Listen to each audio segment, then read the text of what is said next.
بسم اللہ الرحمن الرحیم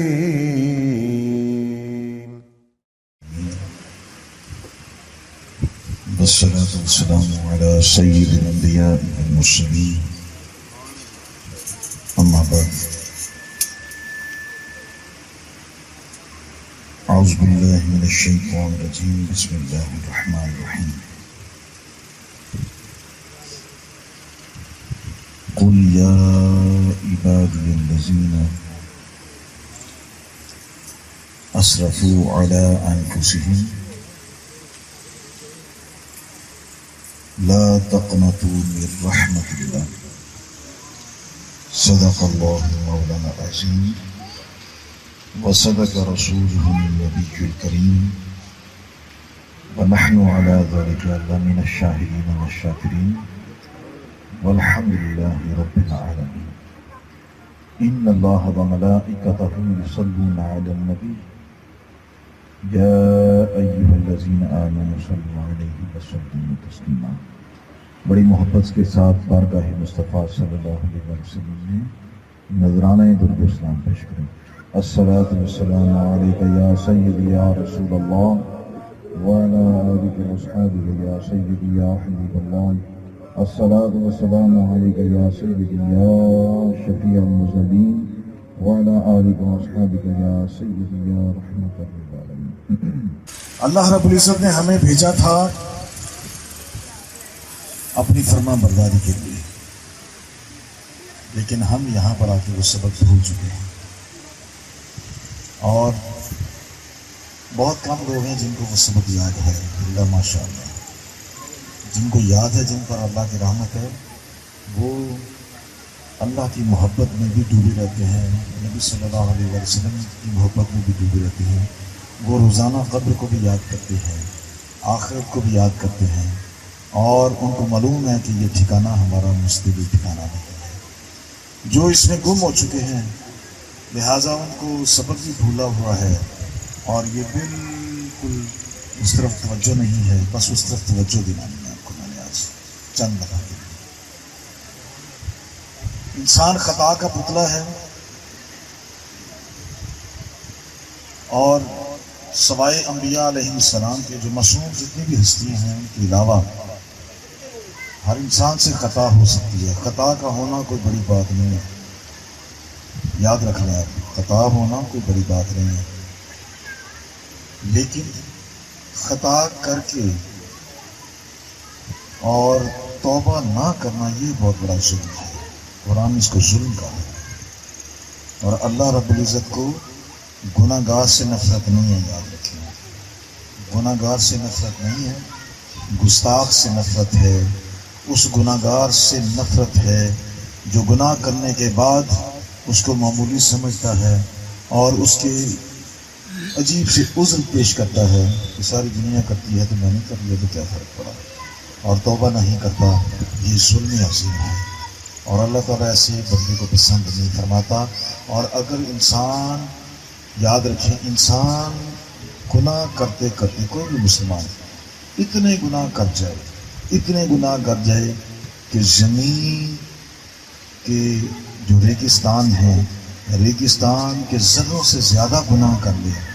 اگر اتنے گناہ کر لے کہ سمندر میں پانی کے اتنے قطرے نہیں، ان سے بڑھ کر گناہ کر جائے، حتیٰ کہ درختوں کے پتوں سے پوری زمین کے درخت اکٹھے کر لیے جائیں اور ان پتوں سے بھی گناہ بڑھ جائے بندے کے، حتیٰ کہ گناہ کرتے کرتے پہلا آسمان، زمین اور پہلا آسمان اس کے گناہوں سے بھر جائے، پھر دوسرا آسمان بھی بھر جائے، تیسرا آسمان بھی بھر جائے، ساتوں آسمان اس کے گناہوں سے بھر جائے، اور وہ ایک مرتبہ ندامت کے آنسو بہا کے اللہ کی بارگاہ میں عرض کر دے، باری تعالیٰ میں بڑا گناہ گار، مجھے معاف فرما دے. رب فرماتا ہے کہ لا ابالی، مجھے کوئی پوچھنے والا نہیں ہے، میں بے نیاز ہوں، بس ایک مرتبہ اس کی معافی مانگنے پر میں اس کی زندگی بھر کے ساتوں آسمانوں کے گناہوں کو میں معاف کروا. سبحان اللہ. ہم تو مائل پر کرم ہیں، کوئی سائل نہیں، راہ دکھلائیں کسی راہ رہے منزل نہیں. جب تک انسان گناہ کرتا رہے، جب تک موت نہیں آتی اس کی جان نکلنے کا، جان کنی کا، جب تک وہ لمحہ نہیں آتا تو میرے کریم آقا علیہ الصلوۃ والسلام نے فرمایا کہ توبہ کرتے رہو، توبہ کرتے رہو، توبہ کرتے رہو، اور جب تک موت کے منہ میں بندہ نہیں جاتا تب تک توبہ قبول ہوتی ہے۔ توبہ کا دروازہ تب بند ہوگا جب موت کا یعنی کہ روح قبض کرنے کا عمل جاری ہو جائے گا۔ اس لیے میاں صاحب نے فرمایا کہ اب اے زندگی جن کو ملی ہوئی ہے اس کو غنیمت جانو، تھوڑا سا ٹائم نکال کے جس خالق کائنات نے پیدا کیے ہے اس کے بارے میں سوچ لو۔ کتنے زندگی کے جھنجٹ ہیں دنیا کے، کتنے معاملہ میں جیسے آپ گھسے ہوئے ہیں، آپ گم ہیں۔ ان کی پیسوں کی ضرورت نہیں، پیسوں کی ضرورت نہیں، بیٹا بیٹھ جائیں، کوئی بندہ پیسہ نہ بھیجے، آپ کی بڑی نوازش ہے۔ ڈسٹربنس ہوگی، آپ آگے آئیں گے، میری تقریر میری توجہ چلی جائے گی، اور جو بات میں آپ تک پہنچانا چاہتا ہوں وہ میں نے پہنچاؤں گا۔ کوئی بندہ بھی نہ اٹھے، مہربانی آپ کی، کوئی بندہ پیسے نہ بھیجے، پیسوں کی ضرورت نہیں ہے مجھے،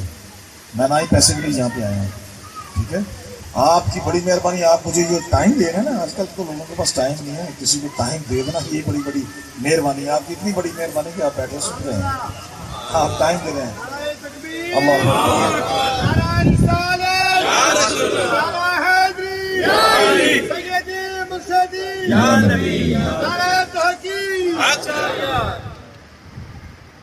اس لیے میاں محمد بخش صاحب نے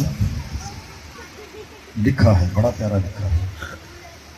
اور آپ نے کہا کہ بندے ابھی تمہارے پاس وقت ہے، جب وقت گزر جائے گا پھر توبہ کا دروازہ بند ہو جائے گا، پھر چاہے گا بھی تو توبہ نہیں ہو سکتی۔ اس لیے وہ کہتے ہیں کہ لوئے لوئے پر لے کڑیے جے تد پانڈا پرنا، شام پئی پھر شام محمد تے کر جانگی میں کرنا۔ جب قبر کی طرف بندہ جا رہا ہوتا ہے پھر اس کا رنگ فک ہوتا ہے، اصل حقیقت کا اس کو پتہ چل رہا ہوتا ہے کہ فرشتے، وہ تو اسی وقت پتہ چل جاتا ہے جب فرشتے آ جاتے ہیں اور اس کی روح قبض کرتے ہیں، اور جب جان نکلتی ہے تو اس پر جو وحشت طاری ہوتی ہے، آپ کی کسی بھی میت کا دیکھنے حالت کیا ہوتی ہے، سارا نور ختم ہو جاتا ہے اور زرد رنگ ہو جاتا ہے، اور وہ پھر گھر جاتی ڈر رہی ہوتی ہے، لوگ کسی اور چکر میں ہوتے ہیں، اور وہ بندہ جو ہے نا اس کو اب خوف طاری ہوتا ہے کہ میرا اب معاملہ قبر میں جا کے جو سفر کا اگلا ٹھکانہ ہے، اگلا سٹاپ ہے، وہ کیسے گزرے گا۔ وہ تو دنیا میں جو سفر کر رہا تھا اس میں تو اسے بھولا ہوا تھا، وہ تو اس کو سمجھ رہا تھا کہ یہ جو میرا ٹھکانہ ہے یہ مستقل ٹھکانہ ہے، یہ مستقل ٹھکانہ ہے۔ اس کا بہترین طریقہ کیا ہے؟ آپ نے کامیاب اگر ہونا چاہتے ہیں اللہ کی بارگاہ میں، چاہتے ہیں کہ عذاب قبر سے آپ چھٹکارا پانا چاہتے ہیں، آپ چاہتے ہیں کہ آپ جہنم کے عذاب سے بچیں، آپ چاہتے ہیں جنت آپ کو مل جائے، تو اس کا بہترین حل یہ ہے، کیونکہ اللہ رب العزت بڑا ہی رحیم ہے، بڑا ہی رحیم ہے، اتنا رحیم ہے کہ اس کی رحمت کا آپ کو اندازہ ہی نہیں ہے۔ اللہ تعالیٰ قرآن مجید میں فرماتے ہیں، حدیثوں میں بھی فرماتے ہیں، اللہ کے نبی صلی اللہ علیہ وسلم نے فرمایا کہ بے شک جو اللہ کی رحمت ہے وہ اتنی وسیع ہے کہ اس نے ہر چیز کو گھیرے میں لے رکھا ہے، اللہ کی رحمت ہر طرف چھائی ہوئی ہے، اور اللہ تعالیٰ بخشنے کے لیے، اپنے بندوں کو بخشنے کے لیے، حضور کے غلاموں کو بخشنے کے لیے، حضور کی امت کو بخشنے کے لیے، جو ہے مسلمانوں کو بخشنے کے لیے اللہ تعالیٰ نے بہانے بنائے ہوئے ہیں، بہانے، اس طریقے سے بخشا جائے، اس طریقے سے بخشا جائے، اور جو اس کی طرف رجوع کرتا ہے۔ ریاض الصالحین کی حدیث ہے، کس کی؟ ریاض الصالحین کی حدیث کی کتاب ہے، آپ سنو، اللہ تعالیٰ جب کوئی بندہ توبہ کرتا ہے اس کی بارگاہ میں تو اللہ تعالیٰ کو انتہائی خوشی ہوتی ہے کہ بندے نے میری طرف رجوع کیا ہے۔ اب ایک مثال حدیث میں حضور صلی اللہ علیہ وسلم نے فرمایا، پتہ کیسے کتنی خوشی ہوتی ہے، اور اس سے بھی زیادہ ہوتی ہے۔ حدیث کا سنیں ذرا آپ، حضور صلی اللہ علیہ وسلم نے فرمایا کہ اگر جنگل میں کسی کا اونٹ گم ہو جائے، جی جنگل میں ایک بندے کا اونٹ تھا، اونٹ اس کا گم ہو گیا، اب اسے بڑا تلاش کیا، اب اونٹ اس کی ملکیت تھی، دولت تھی، سہارا تھا، اسے اونٹ پہ سفر کرنا ہے، وہ اونٹ اس کا مال تھا، اب اونٹ اس کا گم ہو گیا، ڈھونڈنے کے باوجود اگر نہیں ملا، اچانک مل جائے اس کو اونٹ، آپ اندازہ کریں، آپ کی ہر بندے کی کوئی نہ کوئی چیز گم ہی ہوتی ہے، کوئی پیسے گم گئے، کوئی چیز گم گئی، تو جب وہ ملتی ہے اس کو خوشی ہوتی ہے کہ نہیں ہوتی؟ جی ہوتی ہے۔ اب سنیں، اللہ تعالیٰ فرماتے ہیں، نبی اکرم صلی اللہ علیہ وسلم فرمایا کہ جب جیسے کسی بندے کا جنگل میں اونٹ گم ہو جائے اور پھر گم ہونے کے بعد گم جب ہوگا تو وہ بندہ کتنا پریشان ہوگا، اور گم ہونے کے بعد جب اونٹ اس کو مل جائے، دوبارہ اونٹ اس کے پاس آئے، جب وہ مل جائے اور جتنی خوشی اس بندے کو اپنا گم شدہ اونٹ پانے کے لیے ہوتی ہے، اس سے کروڑ ہاتھ زیادہ خوشی اللہ اس بندے کی طرف کرتا ہے جو توبہ کر کے اس کی بارگاہ کی طرف آتا ہے۔ نعرہ تکبیر، نعرہ رسالت، نعرہ رسالت، نعرہ حیدری، غلام قادر زندہ باد۔ میں یہی تو چاہتا ہوں، میرے آنے کا مقصد کیا ہے؟ مجھے بھی فکر ہے اپنی قبر کی، میں چاہتا ہوں کہ میری قبر بھی زندہ ہو جائے، میری بھی بخشش ہو جائے، اور اگر آپ کو قرآن و حدیث سے کوئی اچھی اچھی باتیں دوں گا، اس پر آپ عمل کریں گے، اگر کسی بندے نے بھی عمل کر لیا تو میری زندگی بھی سمجھ جائے گی، مجھے بھی بخشش کی ضرورت ہے۔ میں بھی بھیک مانگتا ہوں اللہ تعالیٰ کی بارگاہ سے اور رسول پاک صلی اللہ علیہ وسلم کی بارگاہ سے کہ کوئی بندہ بھی، لوگ تو ہمیں کہتے ہیں نا کہ جی کھانے پینے کے ڈھاک بنائے ہوئے ہیں، یہ شبراتیں ہیں، محفلیں ملا دیں، کوئی کھانے کی ضرورت نہیں، کوئی بندہ اپنے گھر میں کھانا نہ پکائے، کوئی بندہ بے شک سادہ پانی نہ پلائے، بلائے اور کہے جی ہمیں قرآن کی باتیں سنائیں، تفسیر قرآن سنائیں، اور سرکار دو جہاں صلی اللہ علیہ وسلم کا فرمان سنائیں، مجھے ساری زندگی اپنے گھر میں بٹھا لیں، کچھ نہ دیں، اللہ رب العزت مجھے رزق خود دے گا، اللہ تعالیٰ نے دیا ہوا ہے، میری اوقات سے بڑھ کے دیا ہوا ہے، آپ 1000 مرتبہ بلائیں، اپنے خرچے پہ آؤں گا اور آپ کو وقت دوں گا صرف اللہ تعالیٰ کی رضا کی خاطر، چاہے آپ 1 دن بلائیں، 10 دن بلائیں، روزانہ بلائیں، سال میں 1 مرتبہ بلائیں، اور بلانے کا طریقہ بھی یہ ہونا چاہیے، یہ ریاکاری سے نکل آئیں، شادی بیاہ ہو تو ہماری ریاکاریاں ختم نہیں ہوتی، ہم رسم و رواج کے اتنے دل دادے ہیں کہ ہم نے اب وہ محفل میلادوں میں بھی رسمیں چلا لی ہیں کہ اتنا پیسہ خرچ ہوگا، عمرے کے ٹکٹ رکھیں گے، لوگوں کو دکھائیں گے، اتنے جہیز رکھیں گے تاکہ بندے یہاں پر جمع ہوں گے، تب محفل میلاد ہوگی۔ اللہ تعالیٰ کی رضا تو اس میں ہے کہ حضرت شرف الدین البصیری اکیلا بصیر میں پڑے نعت، اور حضور صلی اللہ علیہ وسلم اپنی چادر دینے کے لیے مدینے سے مصر میں آ جائیں، یہ نعت مصطفیٰ ہوتی ہے۔